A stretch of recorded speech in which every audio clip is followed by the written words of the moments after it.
প্রতিদিনের মতো আজও আমরা স্থানীয়ভাবে প্রকাশিত দৈনিক নিয়ে আমাদের প্রতিদিনকার অনুষ্ঠান সংবাদ পর্যালোচনায় আমরা আজকে আমাদের অতিথি হিসেবে পেয়েছি অ্যাডভোকেট সাকি কাউসারকে, যিনি দীর্ঘ 10 বছর যাবত কক্সবাজার কোর্টে আছেন, পাশাপাশি লিগেলি প্যানেল লয়ার হিসেবে দীর্ঘদিন যাবত আছেন এবং বিভিন্ন ব্যাংকের লিগেল অ্যাডভাইজার হিসেবে কাজ করে যাচ্ছেন। যেমন সাকি কাউসার, আপনাকে স্বাগত জানাচ্ছি। কেমন আছেন আপনি? ভাই স্পেনিয়াকে আমি অনেক বেশি ধন্যবাদ জানাচ্ছি, এখানে যত কলা কুশলী আছেন, বিশেষ করে আপনাকে ধন্যবাদ।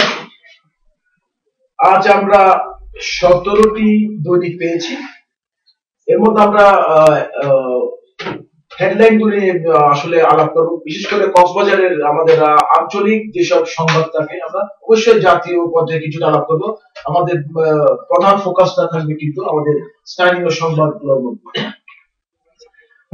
আজকের দেশ বিদেশ ইজতেমার প্রথম পর্ব সম্পন্ন, আখেরি মোনাজাতে শান্তি ও সমৃদ্ধি কামনা। রামু কক্সবাজারের উন্নয়নে আমার প্রথম চ্যালেঞ্জ, সাইমন সরোয়ার কমল এমপি।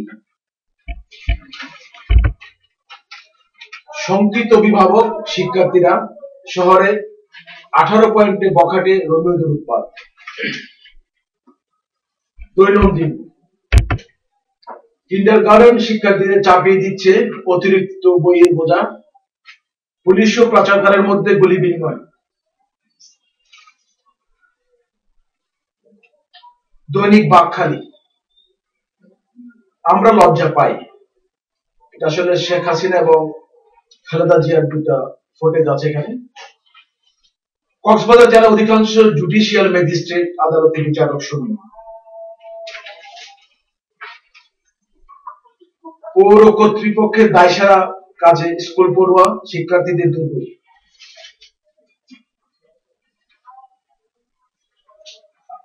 দৈনিক সমুদ্র বার্তা, আওয়ামী লীগের শুদ্ধি অভিযান, পুলিশ ও পাচারকারের মধ্যে বন্দুকযুদ্ধ।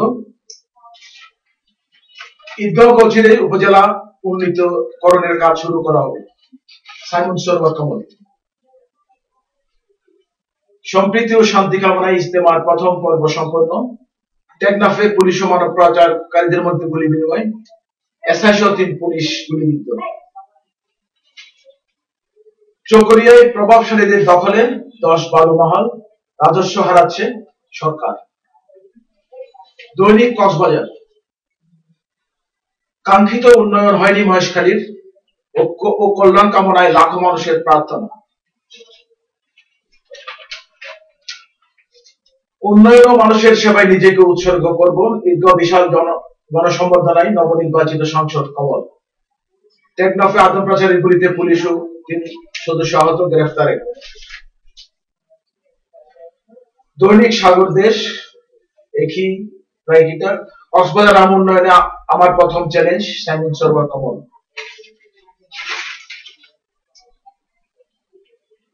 দৈনিক আজকের কক্সবাজার বার্তা, সাগর পথে মালয়েশিয়া মানব পাচার জড়িত 87 দালাল, 1 বছরের 10টা মামলা, 123 ভিকটিম উদ্ধার, নিখোঁজ শতাধিক। আমার প্রথম চ্যালেঞ্জ উন্নয়ন, সাইমন সরোয়ার কমল। কক্সবাজার বাণী, ইজতেমার প্রথম পর্বে আখেরি মোনাজাত, মুসলিম উম্মার শান্তি কামনা। দৈনিক আপন কণ্ঠ, প্রাণেষ্টে পর্যটন প্রয়োজন ইতিবাচক প্রচারণা। ঈদগাঁও বিশাল গণসম্বর্ধনা অনুষ্ঠানে কমল এমপি। রামু কক্সবাজার উন্নয়নে আমার প্রথম চ্যালেঞ্জ। দৈনিক হিমছড়ি, প্রাণ ফিরেছে পর্যটনে, রামু কক্সবাজার উন্নয়ন আমার প্রথম চ্যালেঞ্জ, সাইমন সরোয়ার কমল। ইজতেমার মোনাজাতে শান্তি ও সমৃদ্ধি কামনা। মোটামুটি যে কয়টি আমরা পেপার দেখলাম, এখানে বিশেষ করে হাইলাইটটা করা হয়েছে যেগুলো শিরোনামের মধ্যে। প্রথমত ইজতেমাকে নিয়ে, আপনি নিশ্চয়ই জানেন যে অনেকে বলে থাকে, এটা আসলে এটা অনেকটা সত্যি যে হজের পরে কিন্তু একটা মুসলিম উম্মার একটা মিলন মেলা ঘটে আমাদের ইজতেমার মাধ্যমে, লাখো মানুষের ঢল নামে এবং বিভিন্ন দূর দূরান্ত থেকে দেশ এবং দেশের বাইরে মুসল্লিরা আসেন, বিশেষ করে আখিরি মোনাজাতে শরীক হওয়ার জন্য। তো এই যে আখিরি মোনাজাত এবং লাখো মানুষের ঢল, এগুলো আপনার কোনো মন্তব্য আছে কিনা? ধন্যবাদ খোকা ভাই। আজকে যেগুলো স্থানীয় দৈনিক পত্রিকা আসছে এবং জাতীয় পেপারও, সব পেপারই মূলত একটা শিরোনাম হচ্ছে যে ইজতেমা বিষয়টা। আমরা ইজতেমার ইতিহাসটা দেখি যে এক সময় এটা মুষ্টিমেয় কিছু লোকের মধ্যে সীমাবদ্ধ ছিল এবং ধীরে ধীরে সেটা কয়েকটা ধাপে ভাগ হয়েছে। আমাদের প্রথম ধাপটা শেষ হয়ে গেছে ইজতেমা 31শে জানুয়ারি, দ্বিতীয় ধাপটা শুরু হবে। মানুষের যে অতিরিক্ত মানুষের জন্য হয়তো দুই ভাবে প্রথম মোনাজাত শেষ হয়েছে গতকাল, আমরা আগামী আরো কয়েকটা দিন এটা আসলে অতিরিক্ত ভিড় এড়ানোর জন্য এবং নিরাপত্তা ব্যবস্থা জোরদার করার জন্য, একই সাথে স্বাস্থ্য সেবাও দেওয়া হয় এখানে। তো সবকিছু মিলিয়ে আমাদের এই একটা উদ্যোগ সরকার এবং স্থানীয় প্রশাসনের, এটা অনেক বেশি সাফল্যের দাবি। তারা বিশেষ করে এই ইজতেমাটা হচ্ছে যে মূলত এটাকে আমরা এভাবে চিন্তা করতে পারি যে এটা হচ্ছে যে একটা দ্বিতীয় বৃহত্তম সমাবেশ বিশ্বের মধ্যে। এটাকে হজের কাছাকাছি সমতুল্য বলে আমরা এটা মনে করে থাকি। এটা দ্বিতীয় বৃহত্তম সমাবেশ এবং অতিও বেশি পূর্ণ বইয়ান এই কারণে যে এখানে কোটি কোটি মানুষের হাত ওঠে, লাখো মানুষের হাত ওঠে এবং বিভিন্ন ধর্ম, বিভিন্ন মানে আপনার বড় লোক ছোট বা গরিব, সবাই একসাথে একই কাতার আসে এবং এটা ইসলামিক উম্মার যে একটা মেলবন্ধন এবং ব্রাদার আন্তর্জাতিক একটা মেলবন্ধন এখানে হয়, যে সবাই এক জায়গায় আসলো, আল্লাহকে সবাই যাচ্ছে, লাখো লাখ মানুষ সবাই আশা করে যে যদি একটা আমাদের ইসলামে একটা কথা আছে, যদি কোনো মোমেন্ট বন্ধা যদি লাখো মানুষ একজন যদি থাকে, অন্যান্য বন্ধাদের দোয়াগুলো কবুল হয়, একসাথে কবুল হয়। এবং এবার আমরা দেখি সরকার কিন্তু বিগত কয়েক বছর যাবত বেশ সিকিউরিটি মেজার্স নিচ্ছে, যাতে কোনো নিশ্চিত নিরাপত্তা আইন শৃঙ্খলা বাহিনীর একটা অত্যন্ত খুবই ভালো একটা, মূলত এই বিষয়টার কারণে অতীব নিরাপত্তা, স্বাস্থ্য সেবা এবং যানবাহনের যেখানে অপ্রতুলতা আছে সেখানে নিজস্ব সেবা দিয়ে, সরকারি সেবা দিয়ে বা কিছু কিছু ব্যক্তি আছে যারা নিজস্ব উদ্যোগে ট্রেন সার্ভিস দিচ্ছেন, বাস সার্ভিস দিচ্ছেন এবং বিভিন্ন পয় নিষ্কাশন ব্যবস্থা আছে, ড্রেনেজ সিস্টেম, এই বিষয়গুলো করে দেওয়ার কারণে মূলত এই বিশ্ব ইজতেমার প্রতি মানুষের ঝোঁক চলে আসছে। আমি আজকে একটা ব্যাপার আগে বললাম যে গতকাল অবশ্যই সেটা বলেছি, সেটা হচ্ছে যে যারা অতীব গরিব ব্যক্তি, যারা হজ করতে যাওয়ার চিন্তাই করতে পারে না, তারা মনে করে যে এটাই তাদের জন্য একটা হজ।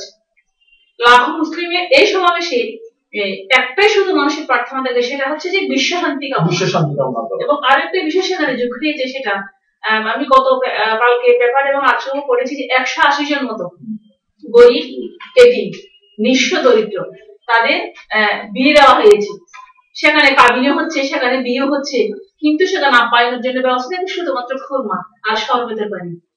এই যে আমাদের যৌতুক বিয়ে, ইসলাম আসলে যৌতুক ইসলামে কোনো সময় এলাও করে না, এটা আসলে একটা অসাধারণ উদ্যোগ নিয়েছে এই ইজতেমা যারা অর্গানাইজিং কমিটির সদস্যরা। এখানে আমরা একটা খুব ভালো একটা নিউজ পাচ্ছি যে কক্সবাজারবাসীর জন্য অত্যন্ত একটা আনন্দের, যে প্রাণ ফিরছে পর্যটন এবং প্রাণের পর্যটনের প্রয়োজন ইতিবাচক প্রচার। এটা অত্যন্ত খুবই পজিটিভ একটা নিউজ। আমাদের ইতিবাচক প্রচারণার দরকার। আপনি নিশ্চয়ই জানেন যে দীর্ঘদিন আমরা কিন্তু কক্সবাজার পর্যটক শূন্য ছিল রাজনৈতিক সহিংসতার কারণে, এবং অনেক কিন্তু যারা এখানে বিনিয়োগ করেছে তারা অনেকটা আসলে অসহায় অবস্থায় ছিল, যে কোটি কোটি টাকা লোকসান করছে এবং অনেককে কিন্তু আমরা দেখেছি বিভিন্ন হোটেল থেকে ওদেরকে যারা কর্মচারী ছিল তাদেরকে ছাড়ে। এই যে আবার নতুন করে প্রাণের সঞ্চার, এটাকে আপনি কিভাবে দেখেন? এটা আসলে সারা বিশ্বের মধ্যে যে কয়েকটি পর্যটন এলাকা আছে, সেখানে বাংলাদেশ কিন্তু অন্যতম স্থান দখল করে আছে। বাংলাদেশের মধ্যে কক্সবাজার, সুন্দরবন, তারপরে রাঙামাটির আরো কিছু আছে, বান্দরবান আছে। প্রত্যেকটা বিষয় চিন্তা করে আমাদের কক্সবাজারটা বিশ্বের দীর্ঘ সমুদ্র সৈকত হিসেবে সেই জন্য এখানে আসলে অনেক বেশি পর্যটকের সমাবেশ ঘটে, শুধু বাংলাদেশ থেকে না। গত মাসের মাঝামাঝি সময়ে সিরিয়ালে একটা প্রোগ্রামে কক্সবাজারের পর্যটন ব্যবস্থায় জড়িত 7-8 জন নিয়ে একটা প্রোগ্রাম হয়েছে।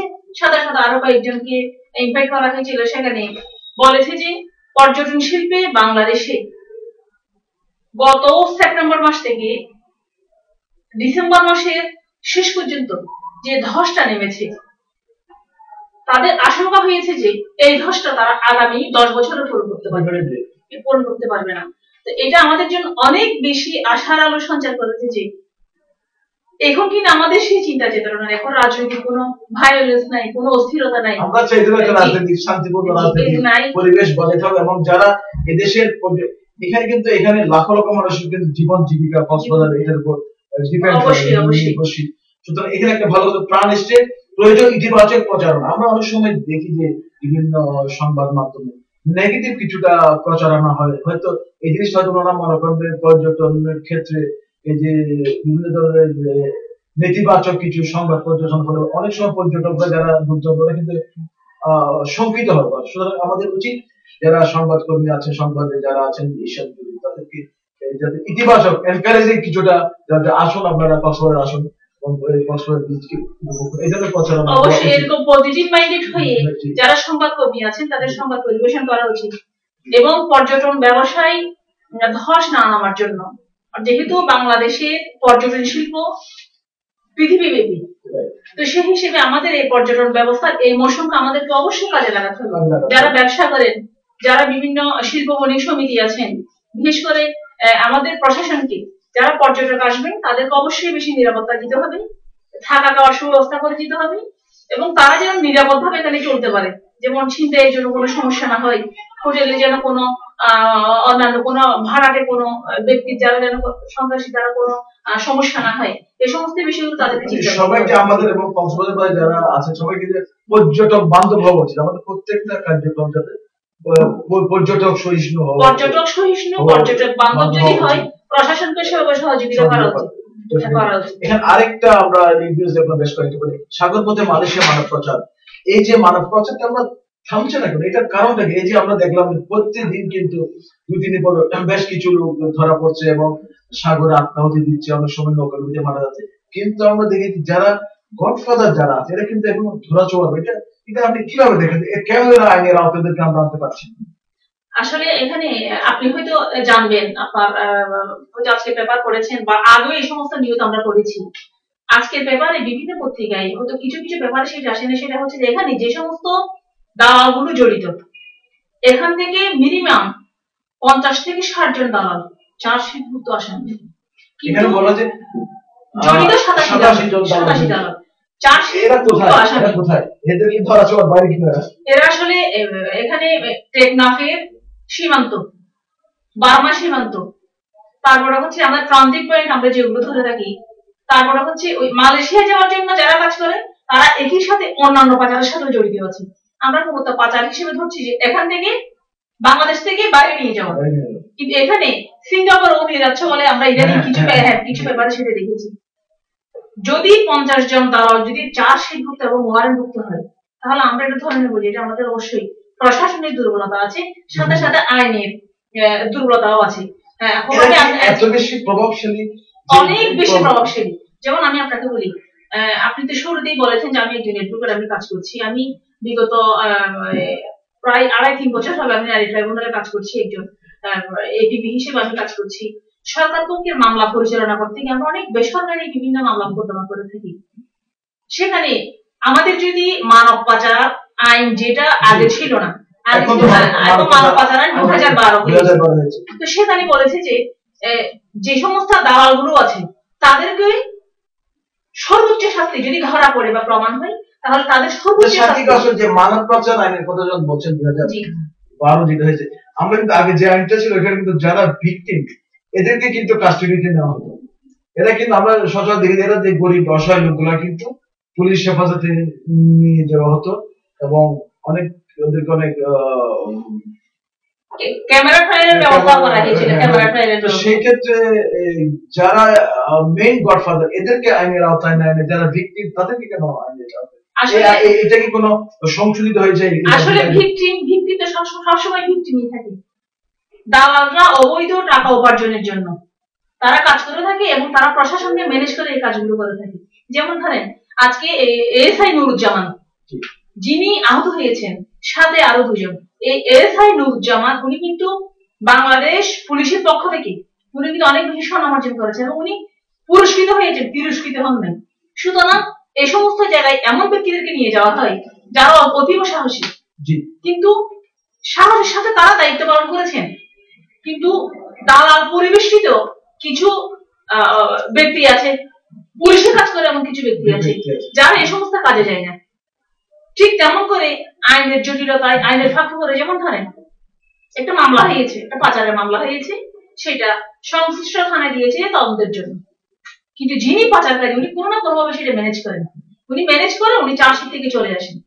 আর যদি চার্জশিট মুক্ত ওয়ারেন্ট মুক্ত থাকে উনি পলাতক থাকেন। বিভিন্ন আমরা অনেক সময় লক্ষ্য করেছি যে যারা পাচারের শিকার হয় পুলিশ নাকি ওদেরকে বলে যে ও সব প্রণোদিত হয়ে যাচ্ছে, সেই ক্ষেত্রে একটা ওনার যে এভিডেন্সটা নাকি উইক হয়ে যায় যদি ওরা কোনো পাচারকারীর নাম উল্লেখ করতে চায় না, যার ফলে এই আইনের মারপ্যাচ কিন্তু দালালরা কিন্তু ধরা পড়ে না। ওরা বলে যে আমি সব প্রণোদিত হয়ে গেছি। আপনি একটা বিষয় আপনি আশ্চর্য হবেন, আমি নিজেও আশ্চর্য হয়েছি। মাঝখানে গেলে নারী ট্রাইব্যুনালে একটা মামলা আসছে, তো আমি একজন ভিকটিমকে বলেছি যে মানে তোমার এই দুরবস্থা কেন? বলে যে এই দুরবস্থা হওয়ার কারণটা হচ্ছে যে যিনি দালাল, আমি বেঁচে আসলে যিনি দালাল উনি ধরা পড়বেন, কারণ আমি ওনার নাম বলবো সেই জন্য ওরা ওই নৌকাটাকে বড় বুটটাকে অধিক বেশি মানুষ নিয়ে যাওয়ার সময় যখন সেটা মাঝপথে থেমে গেছে, বুটের নিচের তলানি যে অংশ আছে সেটা কেটে ফেলে দেওয়া হয়েছে। এক পর্যায়ে যখন পানি ঢুকে গেছে বুটের মধ্যে, বুটটা আপনি ডুবে গেছে, সে সেখান থেকে উদ্ধার হয়েছে। কিন্তু তাকে নাকি বলেছে যে আমি তোমাকে পাঠাবো কিন্তু তুমি আমার নাম করতে পারবে না। এক পর্যায়ে সে মামলা করতে পারে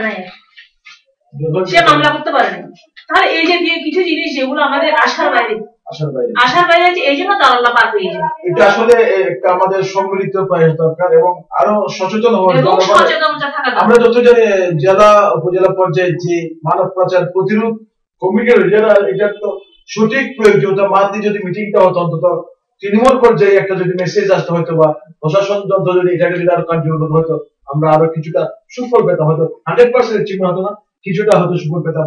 যে তৃণমূল পর্যায়ে, ইউনিয়ন পর্যায়ে থেকে শুরু করে জেলা পর্যায়ে পর্যন্ত যেসব মানব পাচার প্রতিরোধ কমিটি গুলো আছে সেগুলো যদি আমরা কার্যকর দেখতাম, হয়তো এই জিনিসটা আরো কিছুটা আমরা অনেক বেশি কার্যকর ভূমিকা পালন করতে পারি। যে যে অবস্থা আছে তাকে সেই অবস্থা অনুযায়ী কাজ করতে হবে। সাথী কালচার এখানে আরেকটা নির্দেশ রামু কক্সবাজার উন্নয়ন আমার প্রথম ছিলেন সাইমন সরোয়ার কামাল। আপনি জানেন উনি নবনির্বাচিত একজন সাংসদ, যদিও নির্বাচন হয়নি, তবুও ওনারা তো এখন শপথ গ্রহণ করেছেন। এই যে নতুন প্রজন্মের যে এমপি আমাদের সদর কনস্টিটিউশন, এইখানে ওনার যে কমিটমেন্ট যেটা দিচ্ছে উন্নয়নের কমিটমেন্ট, এটাকে আপনি কিভাবে? আমরা আসলে এই সাইমন সরোয়ার কামাল সাহেবকে তারুণ্যের প্রতীক বলে ধরে নেওয়া হয়। যুব সমাজ, তরুণ সমাজ ওনাকে এতদূর পর্যন্ত নিয়ে আসছে। তো উনি ওনার চ্যালেঞ্জ হিসেবে বর্তমানে যেটা বলেছেন, আমি ঈদগাঁওকে উপজেলা হিসেবে উন্নীত করবো, আমি উন্নয়ন ত্বরান্বিত করবো। তো আমি যেটা মনে করছি এখন সাইমন সরোয়ার কামাল সাহেব ইতিপূর্বেও কাজ করেছেন, করেন না সেটা নয়, কাজ করেছেন। তো ওনার কাজ অনুযায়ী আমি যেটা মনে করছি উনি যে ঈদগাঁওকে একটু উপজেলা হিসেবে উন্নয়ন করবেন বা উন্নীত করবেন, উনি এই রূপান্তরটা করবেন, এটা ওনার কাছে আমরা মনে করবো যে তরুণ সমাজের পক্ষ থেকে আমি এবং আমরা এই কক্সবাজারের পক্ষ থেকে মনে করবো উনি যেন এই কাজটা করে। সাথে সাথে আমাদের এই রামু এবং কক্সবাজার এই দুটো যেন উন্নয়ন করে। তো একই সাথে উনি আরো কিছু কমিটমেন্ট দিয়েছেন, সেটা হচ্ছে যে রামুতে কিছু কিছু ড্রেনেজ সিস্টেম খুব দুর্বল, উনি সেগুলো একটু অ্যাডভান্স করবেন বা পরিষ্কার করে পরিষ্কার ব্যবস্থা অ্যাডভান্স করবেন। আর কিছু কিছু নাকি স্কুল আছে যে স্কুলগুলোকে উনি সরকারি পর্যায়ে রূপ দেওয়ার জন্য একটু চেষ্টা করবেন বলেছেন। এটাও আমরা আশা করি উনি যেন সেটা করে। আর রামু খিচারি যে বিদ্যালয়টা আছে সেখানে আমি যতদূর জেনেছি বিজ্ঞানাগারটা অত বেশি এস্টাবলিশড না, আমি আশা করব যে উনি যেন এই কাজটাও যেন করেন আমাদের সমাজের জন্য চেতনা নিয়ে কাজ করবে। আমরা জানি যে যারা আমাদের সেই পুরানো রাজনীতিবিদদের মধ্যে অনেকটা জং পড়ে যেটাকে বলি যে পলিটিক্যাল জাঙ্ক চলে আসছে, সুতরাং নতুন রক্ত নতুন করে আমরা আশা করবো যে সাইমন সোবহার কমল অন্তত এই যে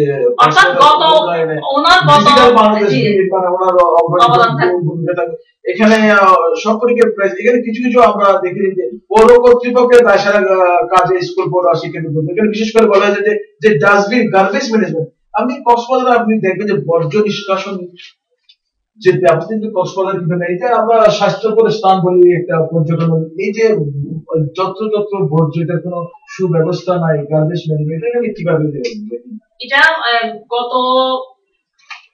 মাসের মাঝামাঝি নাগাদ কক্সবাজার পৌরসভায় ইউজিট 2 এবং আমাদের কিছু টিএলসিসি মিটিং হয় যেগুলো আপনারা জানা আছে। টাউন লেভেল কমিউনিটি কমিটি প্রতি 3 মাস অন্তর একটা মিটিং হয়।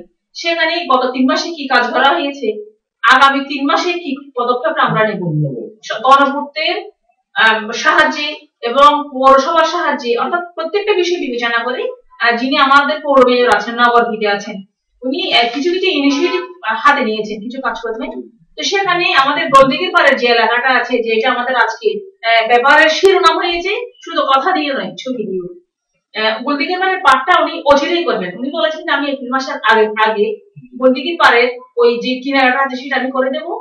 বৌদ্ধঘুন এবং গোলদিঘির পাড় আর আমরা আসলে অন্যান্য রয়েছে যে বর্জ্য ব্যবস্থা থাকা তো, কারণ একটা হেলদি সিটি একটা পর্যটন যদি বর্জ্য ব্যবস্থা যদি দীর্ঘদিন যাবত না 40 বছর হয়ে গেল, স্বাধীনতা 42 বছর পার করতেছি আমরা, এরপরও যে কক্সবাজারের যে দৃশ্যমান যে সব বর্জ্য কেন হচ্ছে না, এটা আমরা যদি আপনার বন্ধ না হয় তাহলে এটা হচ্ছে বর্জ্য ব্যবস্থা।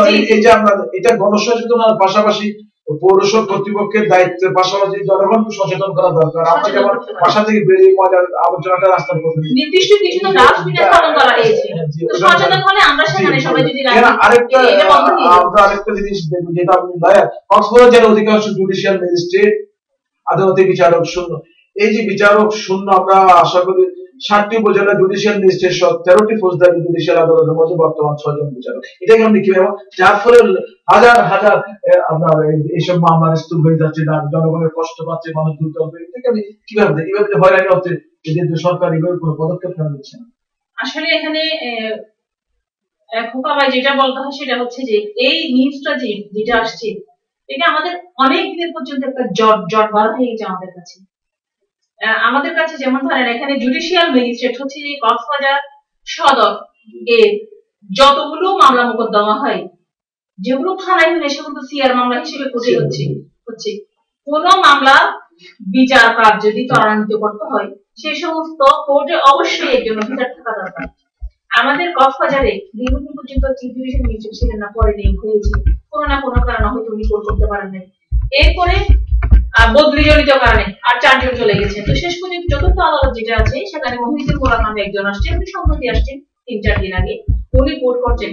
সুতরাং এই জুডিশিয়াল জটের কারণে আমাদের বিচার ব্যবস্থা ত্বরান্বিত হচ্ছে না, মামলার জট বেড়ে যাচ্ছে এবং মামলা আপনাদের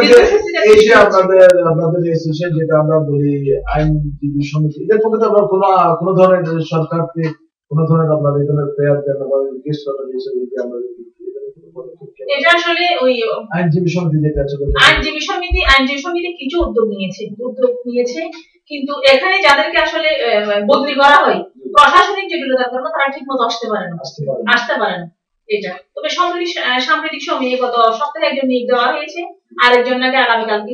এটার সাথে আসলে আমাদের ম্যাক্সিমাম দূর যারা আছে এসব কেসের জন্য হয়রানির শিকার হয়, আজকে আসলে আবার কালকে করতেছে, আবার আরেকদিন আসবে, ওরা বলে যে সাহেব থাকেন, সাহেব মানে হচ্ছে আমাদের সুতরাং কষ্ট করে আপনি মনে করেন একদম থেকে একটা লোক কষ্ট করে পছন্দ থাকতে হয়েছে। এই যে মানুষের দুর্ভোগ, আসলে এটা আসলে খুব একটা বেশি নজর দেওয়া উচিত। মানুষটা এখন তো ওনার জাস্টিস পেয়ে পাচ্ছে না, পাশাপাশি ওনার যে ফিনান্সিয়াল লসটা হয়ে যাচ্ছে, এই যে মাসের পর মাস, বছর এটা আসলে এটা একটা নজর দেওয়া উচিত। আমি একটু পরবর্তী দৈনিক গুলোতে যাচ্ছি, আজকে কক্সবাজারে আমরা দেখলাম একই জিনিস, যে মানব প্রচারের কাজদের মধ্যে পুলিশের গোলাগুলি, এটা ভূপালে মানব প্রচার থামছে না, মেধা করছে জাতীয় উদ্যান রক্ষার উদ্যোগ নাগালের বাইরে সামুদ্রিক মাছের দাম, কক্সবাজার মেডিকেল কলেজ ক্যাম্পাসে ক্লাস বছর বিক্ষুব্ধ শিক্ষার্থীরা, টেকনাফ পুলিশ প্রচার। রাজনীতিবিদদের ভাষা শুনলে আমরা লজ্জা পাই, টেলিভিশন ও বেতার সম্প্রচার নীতিমালা চূড়ান্ত, টেকনাফ পুলিশ পাচারকারী গুলি বিনিময়। অলমোস্ট সব পেপারে কিন্তু আমরা একই ধরনের। এখানে আরেকটা ওয়ার্ড দেখলাম, ইয়াবা মানব পাচারে জড়িতদের গ্রেফতার করুন এমপি বদি। অপরাধ প্রমাণ হলে জামাত নিষিদ্ধ, কুতুবদের বেসামরিক মন্ত্রণালয়ের সচিব সম্বর্ধিত। বন্যার্তদের কর্মকর্তাদের যোগ সাজে পাহাড়ে মাটি বিগ ফিল্ড। টেকনাফে মানব পাচারকারীদের গুলিতে পুলিশ সদস্য নিহতের উপসী গ্রাম। আবারও মুখোমুখি হচ্ছে কাজল শহীদুজ্জামান। লাখো মুসলিমদের কান্নায় মুসলিম উম্মার শান্তি কামনা। এখানে যে জিনিসটা আমরা প্রায় সব ব্যাপারে কিন্তু লিড নিউজ দেখি যে আপনার মানব পাচার নিয়ে এবং আছে। এখানে আমরা একটা জিনিস লক্ষ্য করলাম যে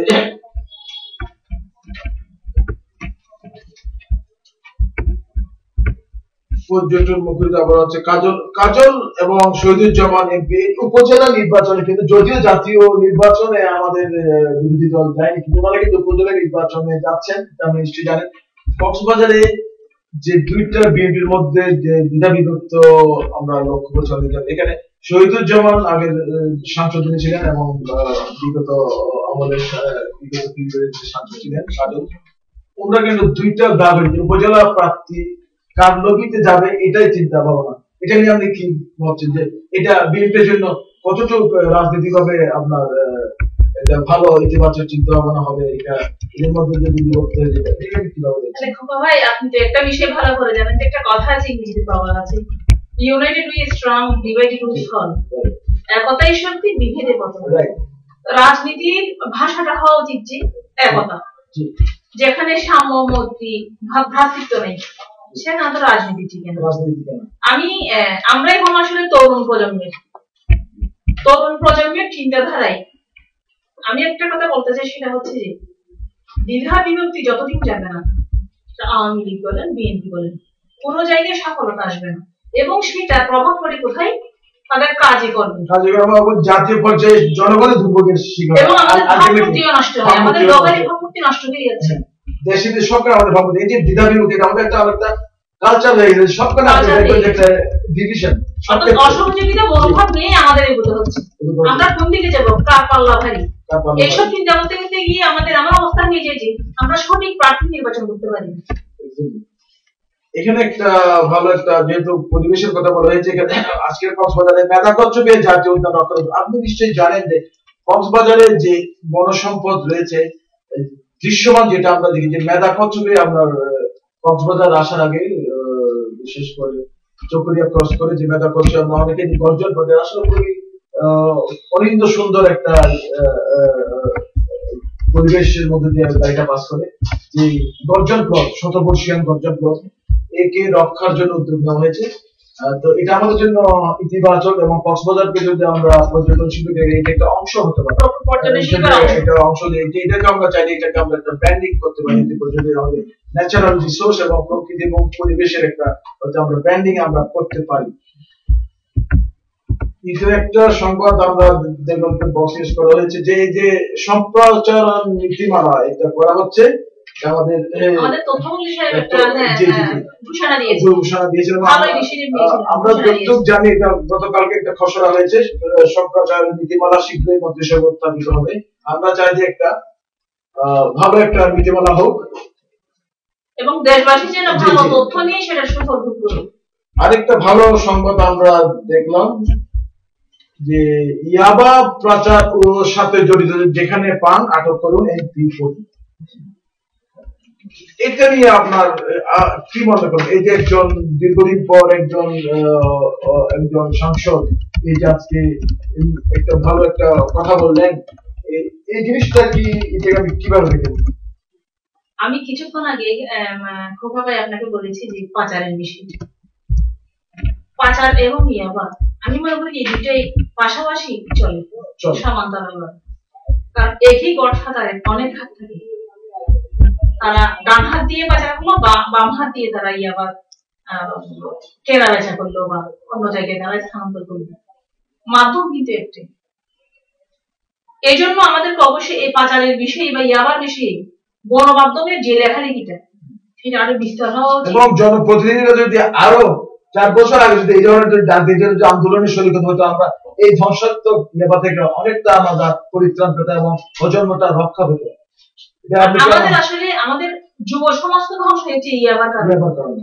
সদর হাসপাতালে প্রায় 1.5 মাস আগে একটা জরিপে ওসিসির বিষয়ে আমি গিয়েছিলাম, সেখানে দেখলাম যে এই ইয়াবা কিন্তু এক ধরনের মাদক। যদি ইয়াবা যদি 10টার বাইরে যদি সেবন করা হয় তাহলে কিন্তু সেটা নাকি 200 কাজ করে। এবং একজন এসএসসি পড়ুয়া ছেলে, সে এসএসসি পাস করতে পারেনি, সে হতাশ হয়ে গেছে। সে পাশের একটা ফার্মেসিতে গেল, আমি তার মা কাছ থেকে পাশের একটা ফার্মেসিতে গেল, ফার্মেসি ওরা তাকে সিরাপ দিয়ে দেয়, তো এই যে নেশা থেকে কোনো কিছু দিয়ে দেয়। তখন সে এক বন্ধুর কাছ থেকে নিয়ে 10টার উপরে আবার সে খেয়ে ফেলল। এক পর্যায়ে তাকে 1 মাস থেকে কক্সবাজার নিয়ে আসা হয়েছে।